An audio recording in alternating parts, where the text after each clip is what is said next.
Quand je vous dis que ce Real Madrid, les gars, c'est l'insolence à l'état pur. T'es posé dans ton stade, tu joues à domicile.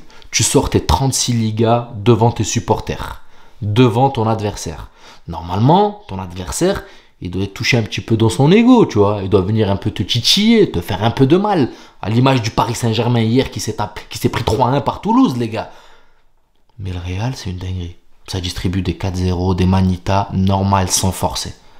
Intro.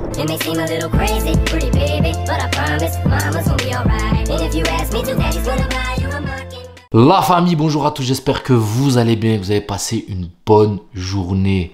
Manita du Real Madrid avec, franchement, les buteurs. Alors, Valverde, Arda Güler, doublé de Vinicius et Bellingham. Ah oui, Bellingham. J'ai failli en oublier, tu vois, parce que c'est un truc de fou, les gars. Ce Real Madrid, j'arrive pas à comprendre comment ils sont dans une euphorie de psychopathes, en fait. T'as l'impression qu'ils sont invincibles, que personne ne pourra venir les taper quand tu vois cette équipe. Par contre, il y a des petites choses qu'on a vues à la fin qui nous ont un petit peu... Mais on va en revenir dans le détail. Ce que je voulais dire, c'est que je pense que cette équipe qu'on a vue alignée sera l'équipe de la finale, sauf Militao. Clairement, ce sera Rudiger qui prendra sa place, mais sinon, dans l'ensemble, je pense qu'on a vu l'équipe de la finale. Et oui, les gars, je pense que Courtois sera titulaire. Je vais pas vous mentir, hein. Je vais vous donner clairement mon point de vue. Et là, c'est le sujet de ces derniers jours. Courtois, Lounine. Je vais être honnête avec vous, les gars. Quand tu vois le retour de Courtois, tu te dis, ah ouais, attends, le meilleur gardien du monde est de retour. Après, quand tu vois aussi les performances de Lounine jusqu'à où il nous a ramené, tu te dis que lui aussi mérite. Donc le choix de Carlo Ancelotti va être très compliqué. Maintenant, moi je vais vous dire clairement ce que je pense. J'ai deux choix. C'est très compliqué. Tu as le choix émotionnel. Le choix, on va dire, j'ai pas envie de dire le choix du cœur, mais le choix émotionnel qui penche vers Lounine. Parce que Lounine, voilà, il nous a fait cette séance de tir au but contre Manchester City. Il a fait des arrêts décisifs, pas que contre Manchester City, même lors d'autres matchs. Et tu as cette attache vers lui. Tu te dis, bon, il a fait le taf jusque-là, faudrait qu'il aille jusqu'au bout. Tu vois, ça, c'est le côté émotionnel. Après, tu as le côté compétitif. Quand tu as le meilleur gardien, frère, qui est une muraille de Chine. Comment tu peux te passer de lui, sachant que, franchement, il y a vraiment un écart de niveau. Quand tu vois clairement Kepa, Lounine, il y avait un écart de niveau entre Kepa et Lounine, ça se voyait clairement. Mais là, quand tu vois Courtois, Lounine, les gars, ça saute aux yeux. Il y a aussi un écart de niveau. Sans rien enlever à Lounine. Lounine est très compétent, les gars. Mais Courtois, meilleur gardien. Est-ce que vous avez l'impression qu'il a été absent 9 mois? Voilà, les gars. Donc, moi, personnellement, le choix de l'émotion ou le choix de la compétition, ça penche plus vers le choix de la compétition, je vais pas vous mentir. Maintenant, c'est malheureux que, voilà, Lounine, je pense, il sait à quoi s'attendre, clairement. Donc pour moi, ça sera l'équipe qui jouera la finale, sauf Militao, clairement. Donc, on a distribué 5 buts, les gars, avec l'art et la manière, une fois de plus, avec un Vinicius, on va pas se mentir, intenable sur son côté, c'est incroyable. Les buts, il peut te mettre des buts en position axiale en mode 9, parce que ce deuxième but qu'il met sur cette frappe angle fermé, les gars, ça c'est un but de 9, hein. L'appel qu'il fait comme ça, et Bellingham le voit, l'appel qu'il fait, c'est un but de 9, les gars. Un appel comme ça, décalé dans l'axe, et frappe angle fermé.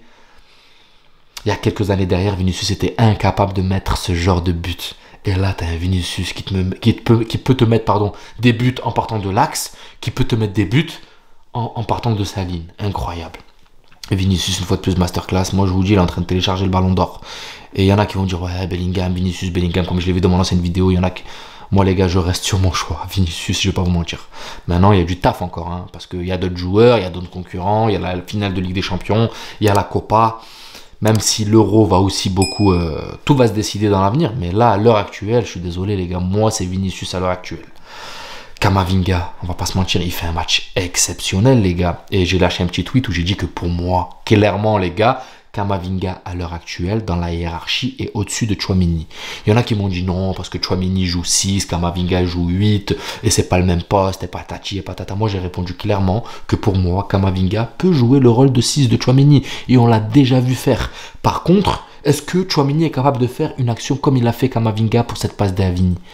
Est-ce que Tchouaméni est capable de le faire? Non, Tchouaméni, à part frapper de loin, il ne saura pas faire ce genre d'action où ça demande beaucoup de qualité technique, on est d'accord. Là où Tchouaméni sera précieux, parce qu'attention, on n'allait pas déformer mes propos, là où Tchouaméni sera précieux, quand tu joues contre une équipe en face qui joue, qui n'a pas peur, qui va vers l'avant, qui refuse pas le jeu, d'accord? Là, un Tchouaméni va être précieux dans la lecture du jeu, dans l'anticipation, dans le jeu aérien, ça, on va pas se l'enlever. Il a, on va dire, un micro-temps d'avance sur Kamavinga.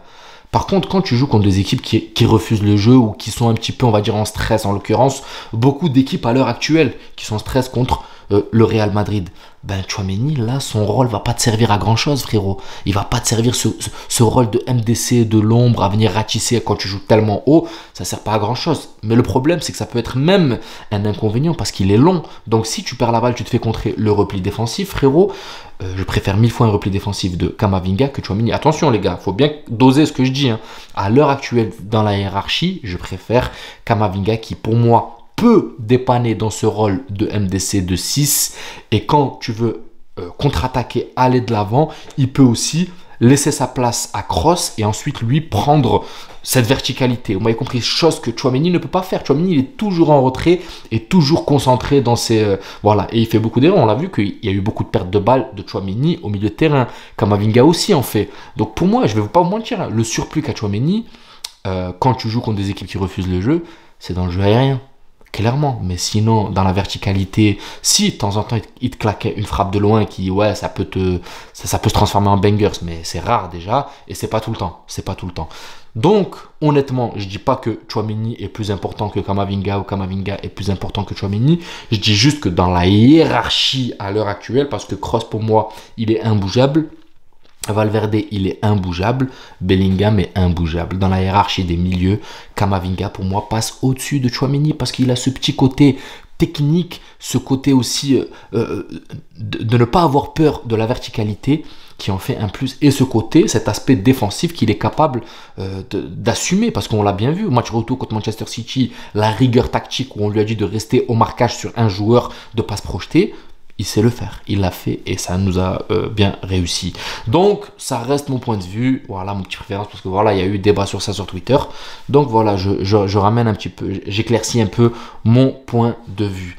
Bellingham, on va pas se mentir, une fois de plus monstrueux, pareil, mais il y a des choses que j'ai vues à la fin, je vais pas vous mentir, qui m'ont un petit peu déplu. Attention de ne pas vouloir tout le temps. Bon, la Liga, elle est pliée. Tout le monde veut augmenter ses stats et tout. Mais tu sens qu'à la fin, il y avait une petite guerre entre Rodrigo, Vinicius et Bellingham. Bellingham tout le temps en train de lever les mains pour aller chercher son but pour le faire passer Pichichi.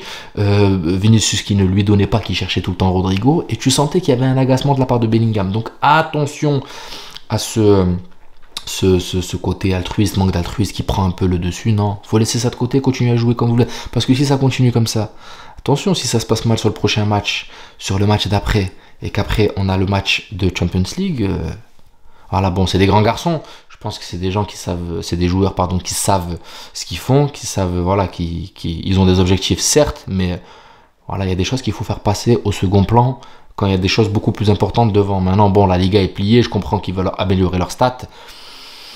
Maintenant, c'est le jeu. Attention à pas s'emporter, à pas se prendre la tête pour des histoires de buts, d'ego, etc. On l'a pas vu jusqu'à l'heure actuelle. Là, il y a eu des petits signaux, les Da Fonseca et tout, ils l'ont remarqué. Nous aussi, en regardant sur la télé, nous l'avons remarqué. Donc, faut pas trop s'emporter. Défensivement, Mendy fait un match très correct. Militao, tu sens qu'il récupère, ça va de mieux en mieux par rapport à ses premiers matchs, à son premier match. Nacho, ça a été solide, je vais pas vous mentir. Donc dans l'ensemble, voilà, on va pas débriefer vraiment dans le détail, mais Valverde, pareil, dans l'aspect athlétique, il a encore été monstrueux, il a mis ce bangers, les gars, truc de ouf. Et Arda Güler, bien sûr, je peux pas l'oublier lui parce que faut qu'on en parle, les gars, quand même. Hein. Je vais pas mettre 3 minutes à parler d'Arda Güler, mais faut se rendre compte que le mec, en peu de temps qu'il a, avec les miettes qu'il a, il arrive à avoir des stats. Je crois qu'il en a à son 4e but, en ayant clairement des miettes, parce que, ouais, ok, c'est bien beau, ok, t'as 2 matchs où tu joues titulaire, tu marques, là, on te donne encore 30 minutes, tu marques. Au début, quand on t'a donné un peu de temps, t'arrives à toucher une barre transversale du milieu de terrain, t'arrives à donner une passe D, t'arrives à marquer.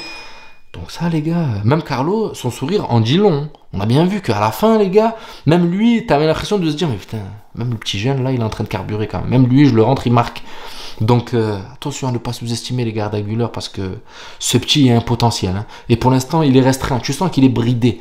Mais le jour où il se débride, ça peut faire très très mal. Parce que quand tu vois la proportionnalité, le ratio temps de jeu, efficacité, c'est monstrueux, les gars. C'est monstrueux. Bon, sinon, on va pas se mentir, les gars. Petit match tranquille, une manita juste avant 4-0. Bon, on déroule fin de saison. Normalement, je me suis dit, bon, il y a peut-être une équipe qui va venir, qui va nous taper. C'est peut-être le prochain match contre Villarreal. Mais on déroule, on déroule. Ça met des buts. Vinicius est en route vers le Ballon d'Or en train de le télécharger. Bellingham est en route vers le Pichichi. Rodrigo, bon, tu sens qu'il veut aller chercher son but. T'inquiète pas, on est dans le train, frérot. Ça va arriver. Donc voilà, la famille. Un très très bon match. J'ai dû oublier quelques petits trucs. Donc voilà, prenez soin de vous et je vous dis à la prochaine vidéo et prenez soin de vous. Ciao la famille.